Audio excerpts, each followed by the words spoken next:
खड्डेमय रस्त्यामुळे वाढलेल्या अपघातांच्या पार्श्वभूमीवर आमदार शिवाजीराव पाटील सक्रिय.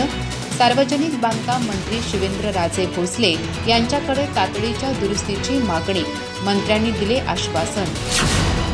बेळगाव वेंगुर्ले या महत्त्वाच्या मार्गाची दयनीय अवस्था आणि त्यातून वाढलेल्या अपघातांच्या समस्येच्या पार्श्वभूमीवर चंदगडचे आमदार शिवाजीराव पाटील यांनी पुढाकार घेत महाराष्ट्र राज्याचे सार्वजनिक बांधकाम मंत्री शिवेंद्रराजे भोसले यांची भेट घेतली.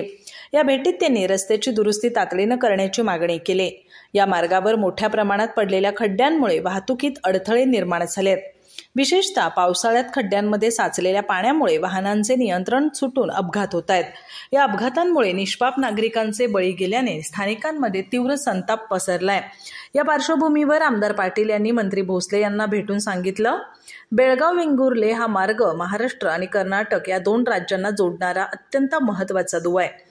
व्यापार, शेतकरी, विद्यार्थी तसंच आपत्कालीन रुग्णवाहिका सेवेसाठी या रस्त्याचे सुस्थितीत असणं आवश्यक आहे. त्यामुळे या मार्गाची दुरुस्ती तातडीनं करण्यात यावी.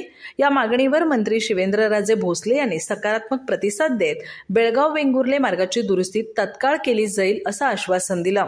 आमदार पाटील यांच्या या पुढाकाराचे स्थानिक नागरिक आणि प्रवाशांनी स्वागत केलं असून लवकरात लवकर दुरुस्तीचे काम सुरू होऊन अपघातांचं प्रमाण कमी व्हावं आणि प्रवास सुलभ व्हावा अशी अपेक्षा व्यक्त केली आहे. अधिक माहिती आणि ताज्या घडामोडींसाठी आजच आमचे चॅनल सबस्क्राइब करा.